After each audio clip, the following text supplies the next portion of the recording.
Hey Tokers, today I picked up Oakley from her first day of daycare while Chase took the kids shopping at the mall.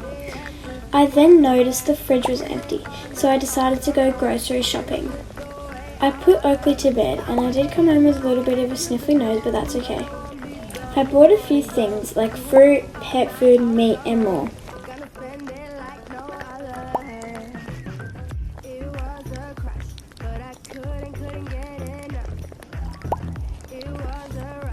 I checked out at the register and went home.